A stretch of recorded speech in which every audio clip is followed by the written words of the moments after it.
tuned into Flipping the Birds, a Philly Sports Network podcast.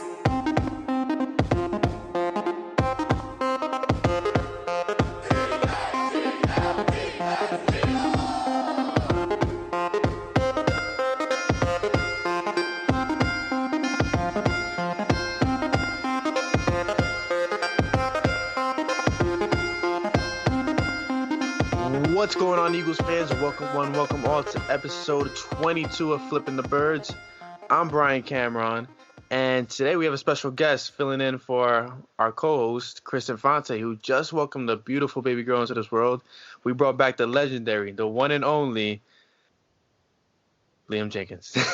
I'm invading again. I mean, basically what happened is Chris hasn't had a child. Chris was like, I need a day off, and Bryan was like, he's searched for a week to find someone other than me, and he's like, we're gonna have to get Liam back. No other option, like, for crying out loud. Like, okay, fine, come on then. And I've just been there begging for a week to come back, but we're here. No, it's a pleasure to be back, and obviously, massive congratulations to Chris, who's been flooding our social media with the most wholesome content imaginable. I mean, it's been, for us probably, it's been about a week of highs and lows, because it'll be like, oh my God, I think it's time, and everyone freaks out, and then it's false alarm. Okay, false alarm, never mind. So we've been expecting it for a while, but to see it all kind of go smoothly, and then knowing that the wife's well and baby's well, like, couldn't be happier for him. And it's funny because Chris's baby is beautiful. She is beautiful. Chris is ugly, though. I thought she looks like him. No. I had to do that to him. I had to do that. No, he knows. He already knows how I feel. I'm very happy for him. I kind of forced him into taking some time off. It sounds like that's very Liam behaviour, that now, isn't it? It's like rest, go over that, stop writing. He needs to take it down a notch. I mean, just, I know Monday night was too much of a roller coaster, so kind of take it down a notch. Yeah, no, definitely. See, it's good to be back. I think this is my third or fourth? Third? This is your third. Third out of 22. Yeah. That's a good ratio. Pro podcast analytics. I'm all over this. Like, firing at like a 17% clip. Like, we're out here. So speaking of 17, actually, ironically, Monday night was a roller coaster with 17 to 17 at the end of regulation. Carson Wentz led the Eagles down for his first overtime win. If you guys missed it, Wentz threw for 325 yards and 2 touchdowns. 1 fumble lost, but if the officiating can't get it right, then we can't get it right. We don't know what actually happened in that little dog pile. But how are you feeling after Wentz's revelation? I think there's two camps. There are some people that are very high on it and are saying, oh my God, okay, like that was the defining Carson Wentz game. And other people are like, yeah, but it's the Giants and they won 2 games and it doesn't matter. And it's like, to me, I don't think the opponent mattered. Like, that's my main takeaway. Is I don't care if it was the Niners, if it was the Giants, if it was the Seahawks. Like, Wentz had to have a game where he put the offense on his back, well, what was left of an offense on his back, and prove that he can carry single-handedly a team down the field. Like, he's just been paid $129 million, and with that comes a weight of expectation. Whether we agree that he's met that or not is a different debate, and fans will talk about that until the cows come home as to whether he's in the clutch conversations as Russell Wilson and other guys, or whether he's gonna just be, I don't know. Do you know what I mean? Like, you see it all the time. There's so many different narratives with Carson Wentz, but to know that there is no wide receiver 1, 2, or 3 essentially at some point. There's no running back 1, no right tackle 1. To go in there and just drag that offense by its horns and pull it into the end zone, it will do wonders. And I think, do you know what? If there was any remote chance that there was this, like, any reminiscent or, like, remainder of Nick Foles' sentiment around that team of, oh, but we miss Nick or Nick this, and like the same way fans, I'm sure players have probably, we've all seen the anonymous sources and stuff. If there was any tiny inkling, that has to have been squashed. Because now players have seen, like, that's our guy. Like, he's just single-handedly dragged us back from hell. Like, if he hadn't done that, I dread to think what the reaction would be after get 2 games to 2-win team. It would be abysmal. There would be firings. Like, Wentz stopped that from happening, and he should get more credit. He won't get enough credit because it was the Giants, but he's absolutely deserving of more. Yeah, I mean, it was terrific. It was great to see him literally drag the offense down the field. I mean, Boston Scott was a huge Oh, stop your nonsense. Listen, I just want to put this out there. Miles Sanders was in the tent when all this happened. Right. It doesn't count. No, but Boston Scott looked amazing. it's just he's a product of nobody game planning for him at the very moment, which is ironically how Sanders looked in the beginning of the season with the receiving part of his game. But just seeing Wentz open up and just letting it rip. The J.J. Arcega pass was phenomenal, and then even the Greg Ward pass that was dropped by Ward in the end zone, like it just showed Wentz like a different, like he had the magic again in a sense. Like he was free. Yeah.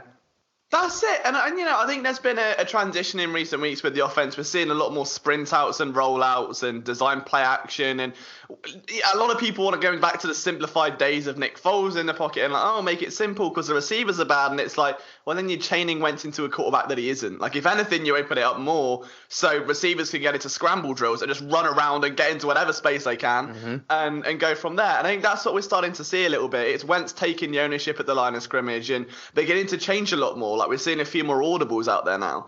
And I don't know, in my opinion, like, that was the defining Wentz game. Like, again, I don't care if it was against the Giants or if it came against the Packers earlier this year, but that game where you can't say, oh yeah, but the defense did this, or yeah, but that catch or that receiver bailed him out. Like, dude, that was Carson Wentz being Carson Wentz and saying, hey, like, you're my team, like, we're doing this together and rallying it. And I think people needed to see that the fans were booing the entire game. Yeah. Like, there had to be someone to pick them back out of that and win them back over. And I'm glad it was Wentz. I mean, obviously Boston Scott, but, we'll save that praise for later because, there's a whole 30-minute segment that I've got planned. Boston Scott was definitely phenomenal. It's great to see him out there doing his thing. And what's great about seeing him doing his thing is that you're seeing Doug Peterson trusting the young guys now. You saw Sidney Jones, the one snap he got, pass breakup, gave the Eagles a chance. You saw Arcega-Whiteside show up in a similar style catch that Aguilar dropped weeks back in the end zone. Yeah. So just to see these guys just like ball out and not like it was beautiful. It was a work of art because it wasn't simplified as it's been all season. It was just freedom. Like it was like Madden. Yeah, I mean, I wrote an article earlier today. I said it was about a few hours ago because we all know the body clock issues that we're now suffering. So if anyone was in that live stream, thank you for killing me. That was good. But I wrote an article today basically saying that, to me, the breakout of those three young guys, I think, is what saved the team and given them that identity because like we've spoken about it before, this whole top of the mountain thing, right, where you win a Super Bowl, it's like the ultimate career dream. And then how do you keep that fire burning? It's like, it's very hard to do. And like, I think the Patriots are an exception to the rule because it is just, they're like robotic. Yeah. But, any human, like, is going to have fun and enjoy it. And then you come back and it's like, all right, well, let's get there again. Let's defend it. And it's not quite the same. It's like, very rarely do you see teams repeat championships, like, especially in the NFL where there's so much turnover. And I think that 2018 targets on the back didn't work. This year you're seeing anonymous sources, veterans cut. There was like guaranteed wins. It's scramble drills. And the guys that made an impact, that were fired up, that were like body gesturing, this like language of like, I'm not going down, were Josh Perkins, who in a team where the Eagles only kept two tight ends, given how much they run 12 and 13 personnel. They called up a third tight end earlier in the year, and it's Alex Ellis. And this is a guy in Perkins that had caught passes against the Bucs last year, against the Colts last year. He looked pretty good last year. Yeah, but he was shoved down there. He was like left in the depths of the practice squad. Alex Ellis giving a shot over him. That's going to put a chip on his shoulder. It's Boston Scott, who comes out off season, looks great in the spring. Like, many tipped him to be RB4 on the team, and then they go and bring back Darren Sproles, and Scott's put back on the practice squad, and it puts a chip on the shoulder. And you can say the same thing for Sidney Jones, who I think has had more criticism than most Eagles players this year. Absolutely. And whether he's fully deserving of that or no, I don't know, or if it's a little bit scapegoatish. Either way, comes out, one play, makes arguably the biggest player of the game. And that energy... It gave that team an identity again, I think, to go and say, like, right, well, if they can do it, we're not going down. And it's like you believe in each other. And it's, I don't know, for me, it was just so poetic almost that the biggest players in that game were the ultimate underdogs in a team that have been renowned for being underdogs and had somehow lost that a bit. Like, that flame had burnt out. And I think now we finally see it catch fire again, which I'm happy about. Like, I think that was a long time coming. I believe it. I'm 100% behind that. And one thing I want to get your opinion on is, after the game, the national national media has kind of found a way to work this against the Eagles, where it's kind of like you guys were down against the Giants, the 2-10 Giants. But it's more than that. Like, these are professional athletes. These are guys who actually got drafted to play in the NFL, who were, programmed to be in the league in a sense. So they're all professionals at the end of the day. Can this newfound energy be carried into the Redskins, into Dallas, and possibly into the final week? It's tricky because I genuinely think that when you make an argument about a 2-win team or 3-win team, at that point in the season, they're out to play spoiler, right? That's their whole aim. It's a pride thing, and they've got nothing left to lose, right? At that point, nothing left, everything to gain, and it's like whoever's going to stand up and make a play is going to do so. Like Miami running trick plays, they wouldn't do that against the Patriots in week 3 or 4. There's no point in it. It's that they're out there to try and prove to themselves that they can hang. And I think, like, if you saw this performance against a 5 or a 6-win team, or, like a few weeks back, or I'm trying to think, let's say a Bucks game from last year, for example, and that performance happened, absolutely. Or like Washington week 1, absolutely deserving of it. But right now, like, even against the Washington Redskins next week, they're going to be fuming because obviously they've just been knocked out of the playoffs. They hung around with the Packers. They gave them a what for? They covered the spread. Cheers. They stuck around.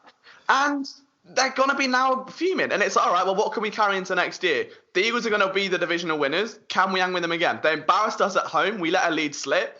I think that's going to be a tough challenge. And I don't think wins and losses at this point in the year count because everyone's got a different reason to play. And the Eagles were in that midpoint of we've lost 3 in a row. It's either boom or bust now. And the Giants were like, well, we've got Eli Manning at quarterback. He's playing for his own, whatever the Book of Eli narrative. Of course, he had the backup quarterback magic that came with it. Yeah, of course. there was a whole different conversation going into it, and I just think that if anything, it probably made it that much sweeter. That you needed to fall that far from grace to pull back. It's like if you pull that against a 5 or 6 win team, it's like, oh, we went down, we came back, but to do it and almost be embarrassed by a 2-win team, it's like. That's shocking, and it makes it that much more dramatic. It's like, how could you be that bad? Whereas, again, if they'd lost to a 5-6 win team, it would be, yeah, we can one more, we'll be fine, we'll keep going. Going to that point against a lesser team, it's like if you don't pull back, that's like, it's just public spanking. Like, you're being absolutely obliterated on national television, and you'll never hear the end of it. So I think, in a way, it kind of had to be a bad team that happened against. You can only fly if you fall, right? And if you sink to the bottom of the earth, you're going to come up a little bit faster. So, I don't buy into it of it was the Giants. It kind of had to be, I think, if I'm honest. I agree with that. I mean, it's a division rival at the end of the day, and they needed that energy. So, speaking of the bad team, before I kind of take you into Carson Wentz, Eagles have Redskins this weekend. It's a Redskins team that's, like you said, they're looking to knock off the big brother in the division in a sense. Yeah. Philly needs to win against the Redskins and against Dallas, definitely, in order to clinch the division. How, on a scale of 1 to 10, how confident are you right now? Seeing the Monday night game, do you feel like they may regress coming into Sunday? Because I'm a little skeptical to see if maybe the issue that the Eagles have had, in my opinion, is they free flow throughout the certain games. They look good, they come back, but then they get compressed on the next game, and they start out slow and they get behind the 8 ball once again. So how are you feeling about Sunday? I think that the energy coming off that win is huge, and it will be underplayed because it's the Giants and it was a home win and the weather was bad, and it's like all these little excuses that will take away from it. At the end of the day, that was a game that could have broke that locker room. And it probably had the opposite effect. So I think if there's ever a chance of the Eagles really laying a statement and saying, look, we almost got embarrassed in week 1 by the Redskins. If it wasn't for Deshaun Jackson existing, they would have probably been in a much closer contest. Yeah. So I'd say they have to go out and make a statement and just punch them in there. In the same way they should have done against the Dolphins, and they probably should have done against the Giants. Go out there and just punch them in the mouth and don't stop and bully ball them and make a statement saying, look, we're not going anywhere. We're not going to be slapped around. And if you want to take the underdog identity one more time, now will be the time to do it, because now people are going, yeah, but it was only the Giants. And you can get that behind it, as opposed to saying, hey, we're awful and that's just an observation. It's people aren't believing despite the fact that we're putting out now and we're showing. So if they're going to do it, it has to be a dominant win, like double digits and like maybe a 3-4 possession win to really put the nail in the coffin and send a message to Dallas. Whether they can or not, I don't know. I mean, I'm probably way more confident about this than I was the Giants or the Dolphins, but having said that, they're the Giants and the Dolphins, so I don't know. Like, I'm all right. I'm quietly confident. If I was going to bet the game, I'd be leaning towards the Eagles, put it that way. Okay. So no Nelson Aguilar. You're confident with them going in with Arcega-Whiteside, Greg Ward. If they bring up Mark and Michelle, I'm happy. If not, I mean, it's just... They're going to have to. I mean, he's the only other remaining receiver, right? Yeah, unless... Well, it'll be Josh Perkins, who they like apparently in the slot, which is I mean, he was basically a glorified like slot receiver anyway. But I don't know. Like, if they bring up Mark and Michelle, I'm happy for it. The more wildcard players you can have, the better. Mm-hmm. I think that you just get that almost Chris Hogan effect in New England when he was just, come out of nowhere and give you like a 70-yard dime. But at the end of the day, like there's only so much this Eagles offense can do, and it's how you get it right. Like, the pieces are set now. We know that without Jordan Howard, they're going to run a certain way, right? Which is going to be a lot more outside. It's going to be a lot of screen passes, which we hadn't seen in previous weeks. So it looks pretty damn good, though. I mean, how many Slack messages were, where are the screen passes? Yeah. That's like, our biggest complaint this season. Yeah, and now they're back. So it's like, if you're going to compartmentalize this offense and take those outside options away, you're forcing Wentz to throw to Zach Ertz. Like, oh, no. Oh, it's Ertz. Oh, he's only the best receiver on the team. Oh, that's a shame. Like, do you know what I mean? It's not. Yeah. Like, I mean, Alshon Jeffrey, outside of one game against the Dolphins, hasn't done much this year. Really Nelson Aguilar has been a dramatic letdown. Greg Ward hasn't upset me, and Arcega-Whiteside hasn't really had a chance to shine. So at this stage, like, I'm happy with it. Like, just get as many people shots as possible. Like, promote Mark and Michelle. Do something on the back end of the roster and just have fun with the running backs. Like, get the tight ends involved on those TE screens and stuff. Like, that's where I think that the money's to be made. Like, don't worry about the, I guess, reputation of the receivers that you've got now. I think we're all past that point of going, okay, right, well, we need this kind of production from Alshon because that's not coming. Mm-hmm. Like, that hasn't been all year. Nelson Aguilar is about as consistent as anything. Like, it's just not there. So, yeah, I don't think, even if they had Alshon and Aguilar in full health, I wouldn't suddenly go, right, well, that's a definite Eagles win. I'll be exactly the same. Like, they don't substantially add or take away anything to the team, as heartbreaking as that is to say, I think, at this point. I think this was actually an early Christmas gift for Doug Peterson. The injuries to Alshon, the injuries to Deshaun, even the injury to Lane to some extent. The reason I'm going to say this is because, and you're smirking. I think I'm with this. You know that you're like falling asleep on me right now. No, I'm good. I'm ready to go. But I think the fact that now it's all about just opening up the playbook for Wentz and focusing on Wentz instead of focusing on, the game plan has to be this receiver, the game plan has to be that receiver. Now it's kind of like, okay, the game plan has to be whoever you could find, go for it. Whatever you need to do to be successful, I need you to let me know and lead the way in that charge.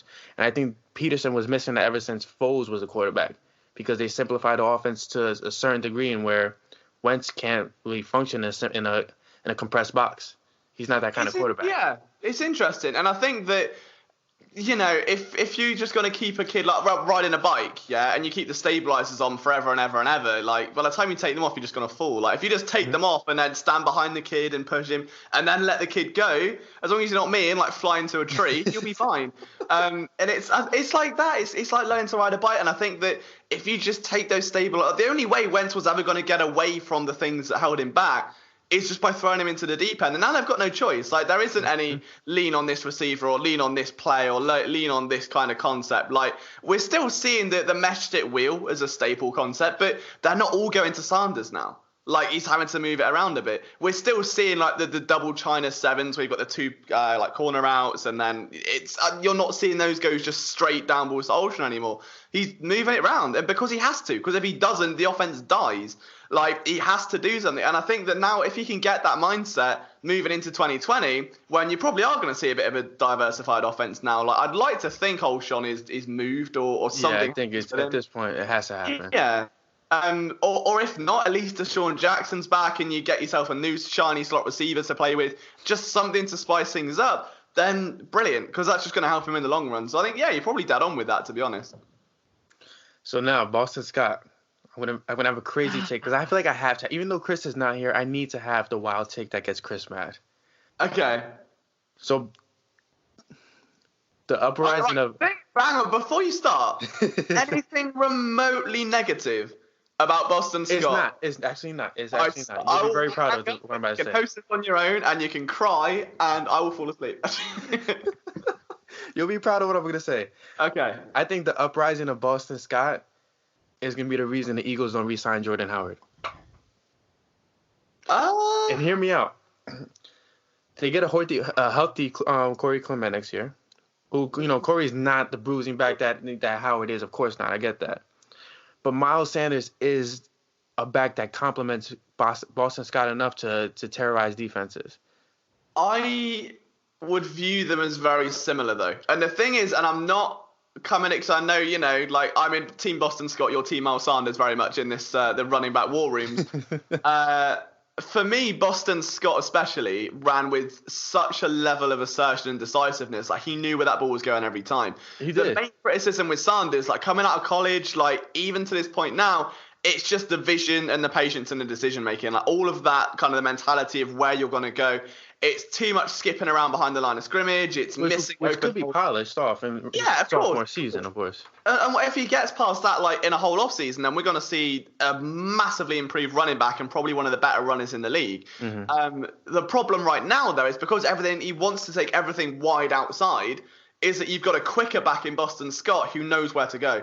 And because he is a much shorter back with a lower center of gravity, those cuts he can get away with where Sanders can't. Mm-hmm. So if he's going to cut inside and that hole is a bit too small for Sanders, Scott can shimmy his way through it and then make a guy miss. Whereas Sanders needs the training wheels on a bit. Like he needs that extra push. Once he's in open space, excellent. I think that in the long run, having him around would be good and like giving him that Darren Sproles-esque role would make sense and keeping those three. If anything, it gives them more of a clarity, in my opinion at least, it gives them more of a clear picture. Like my dream RB setup next year, I don't know about Howard. It depends on the shoulder injury and if that would haunt him. If not, like a physical downhill runner. Then Miles Sanders RB2. You've got RB3 in Boston Scott. Like those two in the backfield together would leave anyone terrorized because you don't know who's going where. Are they both receivers? They're both now capable pass blockers, it looks like. You don't know what to expect. If you're going to play man coverage, it obviously opens up avenues elsewhere. So that's perfect for me. That's like lightning, but with a second strike. Say lightning doesn't strike twice. Is that lightning doesn't strike the same place twice? Yes. Lightning always strikes. In this regard, it does. But that will be the equivalent of that. It's just having like two of the exact same weapon coming at you. And I don't think many teams have that. Like, do you think the Eagles need to re-sign Jordan Howard in order for the running back room to be successful going forward?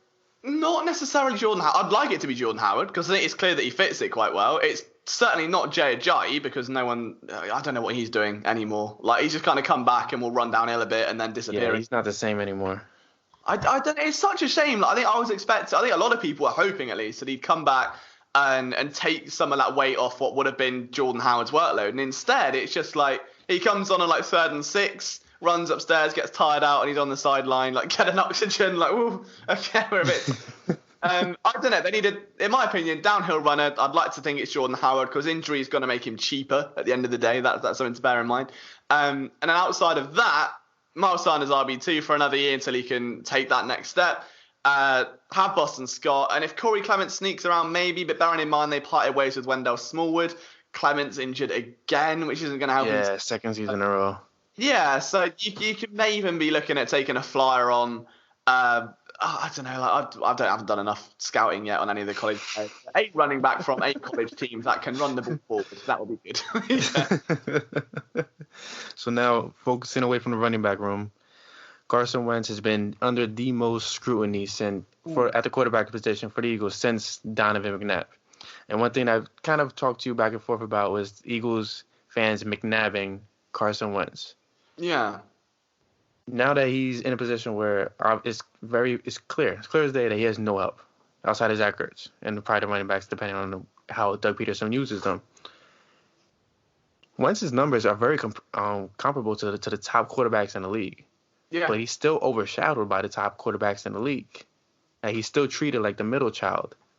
Do you feel like there's any is there any way for Wentz to win, or is it just kind of this is Wentz now? No. There's, I mean, the way I look at it is, you know that video? I can never remember the name of it, but it's one of those. It was a Snapchat story, and it was like a TV thing, and it's this girl and guy like in a relationship, and the girl is accusing the guy of cheating, and they get the girl on the show, and she'd lied to the girl. Have you seen that?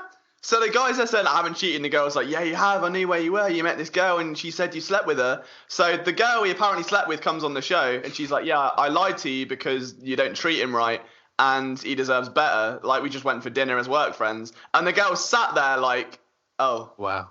And like, right, so that is like Eagles fans and Carson Wentz. I think like they give him so much stick when it's not needed. I think it's out of the right reasons. Like, I'm not justifying that kind of behaviour at all, but you know, you can see the intent and where it's coming from, and it's like a protective nature, and you want to see the return on that investment. Like, the last thing Eagles fans want is more quarterback instability.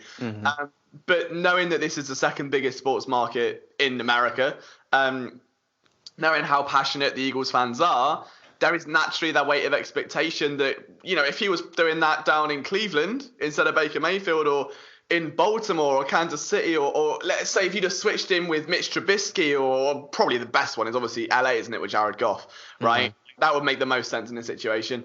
You wouldn't see that. If you had the same numbers in LA with the receivers he's got, you wouldn't see any. It would just be a middling, like, yeah, cool, Carson Wentz is good, isn't he? And that'd be it. Whereas if Jared Goff was Jared Goff over here, it will be absolute train wrecks everywhere for everyone. Oh, terrible. You know, yeah. God forbid if Mitch Trubisky ended up somehow, like, you know, just some weird hypothetical universe.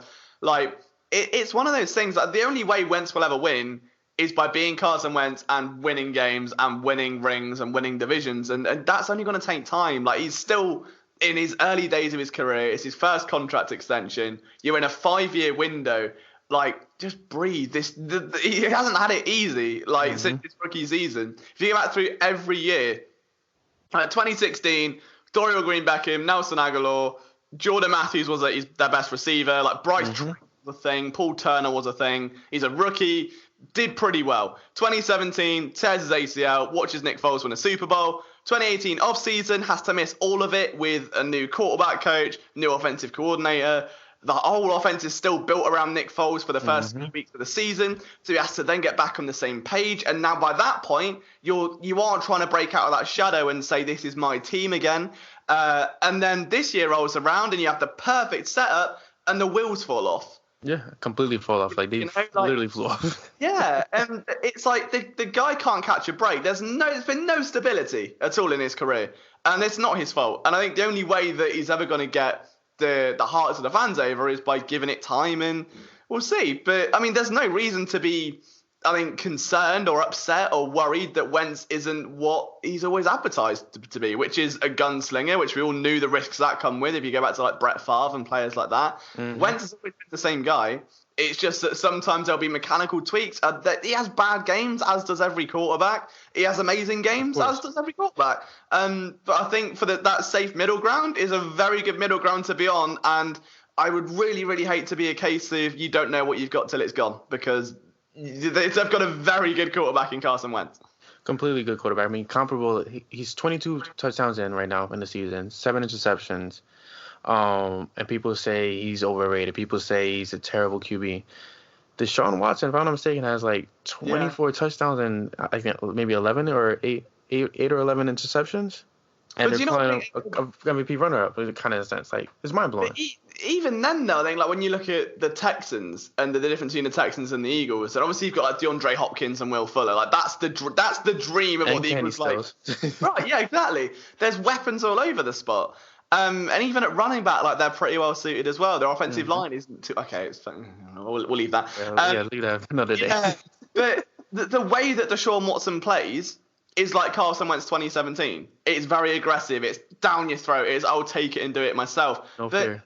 Yeah, but that has the same thing as well. Whereas I think the Eagles, having watched an ACL tear, going, all right, let's just take a bit of fear. You have a little bit, be a bit scared, right? Like, and it's... I don't know, it's a narrative thing. And it doesn't help when you've got Patrick Mahomes doing Patrick Mahomes things, when you've got Lamar Jackson doing Lamar Jackson things, because then everyone's going to look at that and be like, well, why can't my quarterback do it? From an armchair perspective, and people who maybe aren't as diehard fans as like either the guys listen to this podcast or like PSN readers or any like Eagles fan that's going to actively seek information. If you flip on a game at a bar and you're like, yeah, that guy's not that guy from Baltimore, and it's like there is that kind of pressure of all these young quarterbacks coming up at once who are doing all these wacky like mobile Russell Wilson level trickery.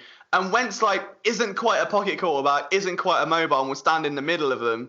And he probably catches a bit of a flack for that as well, and unrightly so. It's very unrightly so, and I think the Super Bowl didn't really help that either. I mean, No. 2017, he was electric, but it was an electric offense at the end of the day as well. It was a completely free-flowing offense. Here's a question. If the Eagles had Carson Wentz and he'd not got injured, and I know there's always the question of, would they have won the Super Bowl? Right, which I think it's unfair to speculate whether they would or not. A young quarterback, like how far I would have gone, or was it the magic of Nick Foles, or blah, blah, blah. But would you rather, if the Eagles had won the Super Bowl and everything happened the way it did, or Carson Wentz go through the playoffs, maybe get to a championship game, maybe even win a championship game and make the Super Bowl, like however that journey ends is whatever, and then just see how it panned out without all the Nick Foles noise, and if that really was a de facto and a valid argument. And if this just would have been situation stable, Nick Foles is still the backup, they just rolled through 2018, another playoff run. Like, would Wentz be viewed differently if he'd have now made 2017 playoffs, 2018 playoffs? Maybe this year would have been different. I don't know. Like, would that be better for him or not? Because that's a tricky thing to look at, isn't it? Like, it's a very tricky thing because it could have been good and it could have been bad. It could have been good in the regard like people like Wentz would have been viewed for the player he really is. Yeah. But it also could have been bad where it's kind of like Wentz would have not have gone through the growing pains that he's gone through, like leadership wise, culture wise in the locker room, because at the end of the day we don't know what goes on in the locker room. No. But obviously, like, evidently, like, things have come out about Wentz, being selfish, being about himself, this and third, not being a great leader, to now Miles Sanders in the game where Wentz has one wide receiver left in the roster to play with. Miles Sanders says that's a bad man that he, like, stood out about Carson Wentz, his leadership. Yeah. So it's tricky. I can't really decide, like, But I think that would be like whenever people on Twitter get into these, and we see it all the time, like, because all we do is look through Eagles Twitter, and like, I think we probably see it more than most is some of them, or Eagles Facebook. I'm sure Chris I know is a very big advocate of. But you see it crazy about it right now. Yeah, like I think that if you go into arguments that, all right, okay, well, would you rather a Foles ring or a Carson Wentz playoff run and see what happened after? And I'd be like, and it's like, well, behave then. Like, you don't know, all right? Exactly. Carson Wentz, it annoys me because it doesn't matter what he could do. Or it's, for me, I'm not even going to say that because I can't defend it without saying the thing. I was going to say it's like me trying to defend Sam Bradford, right? Where it doesn't matter what I say or what I do, no one will ever see the value in Sam Bradford that I saw. Like that, but actually relevant for Carson Wentz, right? Well, it doesn't matter what Carson Wentz does on the field, what stats he puts up, he won't be regarded as one of the elite quarterbacks until he at least matches a Super Bowl win and shows that he can get out of that shadow. And that's the dark reality of it because it's Philly, and that's no knock on Philadelphia. That's the expectation that's been set now. That's the new norm that's been set by Peterson, by a championship winning team, a brilliantly elite roster on paper that hasn't lived up to the mark. So the fingers point, and it's ultimately on him, which just isn't fair. It's a bottom line. Carson Wentz is a great quarterback that's underrated, and everyone should want to give him cuddles and not throw rocks at him. There you go. That's my. That's it. That's the only tea we need right now. That's it. So, to kind of piggyback off that, 3 games left in the season: Redskins, Cowboys, Giants, all division games. Is Carson Wentz truly going to be defined by how this Eagles season ends? With the 3 games remaining. I hope not. It depends who does in the game, I suppose, doesn't it? But with no receivers, like he's still somehow, some way, there people can still look at him and criticize him, but like you didn't make it to the playoffs. Nick Foles made it to the playoffs 2 years in a row. Yeah, I know. I think that if they can get past Washington, the rest should come easy. Like, I mean, bearing in mind Dallas are on a 3-game skid. So even if they come out of it, they know what lies around the corner. Like, regardless of whether the Eagles lay an absolute egg against Washington again, which, like we've said, is possible. It's happened a couple of times this year already. Dallas still have to travel to Philadelphia. And the Eagles could have the worst game of their life this weekend, and the fans would still boo Dallas more because of the hatred they have for that team. Of course, No matter happens between now and week 16, that atmosphere at the link in December, could be snowing, could be raining, could be windy, fans booing you and screaming and making it as hostile as possible, it becomes winnable. It doesn't matter what happens next. So I think for me, I don't want to say it's a certainty they make the playoffs, but I think that there's a very, very good chance they do, because the stars have just aligned too well. Somehow, I mean, it was a mess getting there, but somehow... It always works out this way somehow. Yeah. Like, if they don't beat Dallas, that's when the questions will be asked. And it depends how they lose. If Wentz... I mean, how often does Wentz lay a stinker, really? It doesn't happen. It's 16 games, touchdowns? Yeah. There was the Saints game last year, I think, was one of his biggest stinkers. And there was one earlier this year, and I can't remember the exact game off the top of my head. But there's been two games out of 30-ish. Because he missed the first 2 games last year. I'll take that. That's fine. Like, the chances of an absolute Trubisky stinker are minimal. I don't want to touch wood. If that happens, don't come back on me. Like, it'll be fine. I think as long as Wentz doesn't throw a stinker, it shouldn't fall back on him. It'll just be a grander pick. Mike Groh is probably going to get the most flack of anyone. Mike Groh, like Chris likes to say, Mike Groh needs to go. At the end of the day, it's irrelevant. I mean, it's not irrelevant. What's the word I'm looking for? It's meant to be.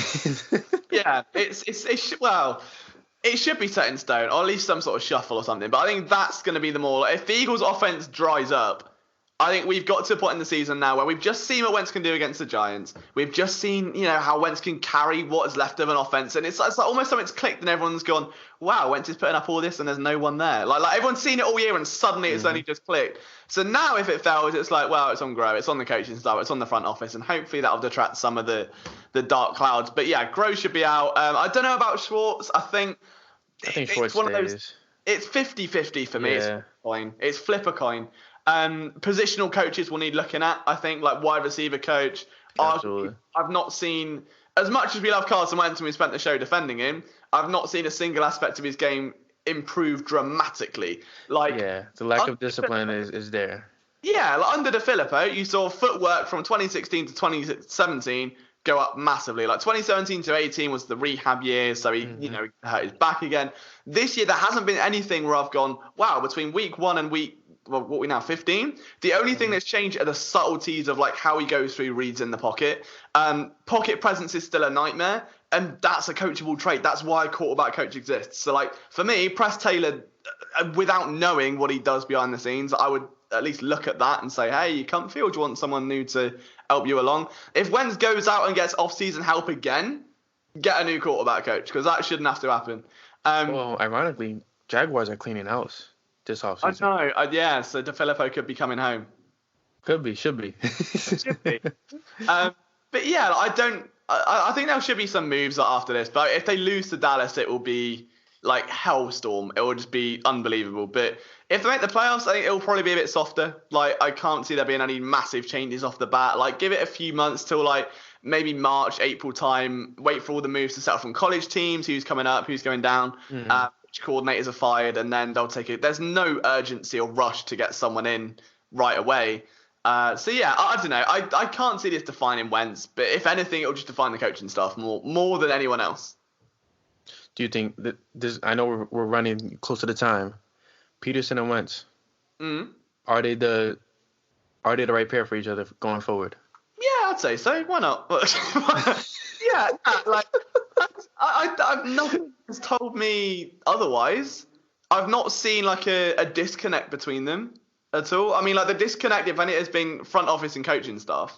That's agreed. A huge disconnect in that regard. Yeah. Head coach and quarterback, I think that Peterson, as a former quarterback, has done a lot for Carson Wentz in terms of giving him that control. And could he have done more, or like in other situations and stuff? Probably, yeah. But I think the offense that he's set up and the culture that he's built, like, yeah, I genuinely think they're good for each other. Like, you're not seeing an Aaron Rodgers and Mike McCarthy level war. You're not seeing absolutely not, yeah. Bisky and Matt Nagy where he's inherited it and been like, oh, for fuck's sake. Like that, you're not seeing that. So yeah, I don't see why that should. I mean, that's clearly been the plan since day one. Like, they've both had the same contracts mirroring. Like, they'll stay together as long as they can keep them. So I can't see that changing anytime soon. I just hope Peterson kind of does what he did with Foles and kind of takes a look at what succeeded for Wentz and starts using that game plan from here to the playoffs. Yeah. You know, if we make the playoffs, of course. Big if, but the likelihood that we make the playoffs. Let's say that instead. No, 100% agree with that. And it's like, we see it before. It's like whenever it truly is back to the wall and they have to do something, they normally find a way to just add little wrinkles and stuff. So, I mean, like, you know, against the Saints, all of a sudden you had the Cravon interception, you had the Jordan Matthews touchdown. It was the most bizarre first half. And you're like, where has this been? You know, and eventually it all caught up and it come down to a drop pass, which isn't on coaching at all, but it slowed down a bit. But they've got that burst and they can, you know, go against the grain and find little wrinkles. So, I think it'll be fine. Everything will be rosy. I've got no reason to be upset or shout, which I've been doing way too much of. This is like my therapeutic podcast time now. I'm relaxing. Everything is fine. They're gonna win the Super Bowl 7 times out of the next 8. Everything's lovely, and that's all that matters. So before we close the podcast, Eagles and Redskins, what's the score and who's your biggest X factor heading into the game? 42-10. I can't tell if you're being serious or not. No, genuinely. That's See, do you know what the best thing is, right? The best thing before we go on that is that Brian's just learning my sarcasm, and it is taking. I mean, how long have you been with PSN now? Like 4 or 5 months? 7 months? It's been 6 months. It's been a lot. It's been like around half a year. Yeah. Right. So the other week, Brian's on the phone to me. And he's like, yeah, I think, you know, Chris might be having his baby next week. Is there a way you can come on Flip the Bird? And I, being sarcastic, was like, I don't know. And Brian was like, oh my God, no, it's okay, it's fine. It's fine. No. What you said is like, no, I can't make it, man. I got to do this thing. And I'm like, well, okay, sure. And I felt terrible for about 2 weeks after that. Ever since that phone call, I felt like, oh my God, Brian hates me. He's going to leave. He's going to write website, but no, 60%. That was a serious one. Somehow, like, you know, it doesn't help I'm sarcastic like 90% of the time. 42-10, and the biggest X factor will be Boston Scott because my brand. Games, Boston Scott. It's a year for the LJ brand. All right, Ronald Darby has been terrible. That's great. That's been the biggest achievement that I've had because I remember that video I put up and like I got so much abuse in the comments and I was like atting people like debate me then. Writers, I was like, well, tell me what he does well and no one would have it. And I was like, okay, well, you make your bed and sleep in it and I will order a lovely memory foam mattress. And then we've got Alex Singleton doing bits occasionally. That happened. Boston Scott, Mark and Michelle's back. Oh, the underdogs, they're alive. Got the band back together. They got the preseason band back together. The preseason all first. Right, we just need Clayton Dawson and the whole family. Oh my goodness, if that happens, that'll be one for the ages. No, the song will come on as well. Oh, I'm dreading that. I'm dreading it already. I hear it in my head too. Thank God you can't hear what's in my head. I'm gonna go a little like. I'll say Eagles 24, like 18, 17, some weird number like that. I think the biggest X factor in the game is somebody that has not been an X factor for majority of the season. I'm not. I'm actually not. Not. I'm not. Dallas Goedert is due for a big game. Ooh. He was, even though he had majority of the snaps against the Giants, I feel like he wasn't as involved as Josh Perkins was. That's fair. Yeah, I'd say that. That's fair. I mean, he's been used more as a blocker. That's the thing, like, because he's so thick and like he's a big boy, Dallas Goedert, right? And he's just a great blocker. And I think that we're seeing him a lot more as like a lead fullback almost and blocker in the backfield. So I agree. I mean, the problem is that he's so dominant in the red zone. But anywhere outside of that, he just needs a little bit of work getting off the line and kind of getting separate. Once he gets that, he's like a Zach Ertz caliber player, except he'll run forward and not backwards. But we'll leave that. We're being a positive podcast. Everything's great. But no, I agree with that. I think Goddard could have a big game. I'll go with Goddard. I'm gonna let Sanders breathe a little bit. I've been too clingy with him lately. He's been telling me I gotta back off. A 14-game winning streak now of Sanders. Oh man, but. Thank you, boss, for coming on. First and foremost, maybe we see you next week. Depends how long I'm going to keep Chris on punishment for. I was going to give a sarcastic response, and I was like, I can't do it. I'll be on next week. It's fine. I'll just say I'm on next week with a happy face. I won't confuse you, and everything's fine. The only thing is you can't bring the green screen because it's been very distracting for me. Actually, I've been staring at it the whole time. And I've just been I imagining like things you could put on the green screen. I might have to wear that. I've got a black one and a white one I can hang up as well. So I might just put a black one, wear a black shirt, and I can be like a floating head, just sort of moving around. Or would that be worse? It might be 10 times worse. I'll see what I can do. I'll put something up lovely for you. Oh man, it's terrible. But thank you for coming on, boss.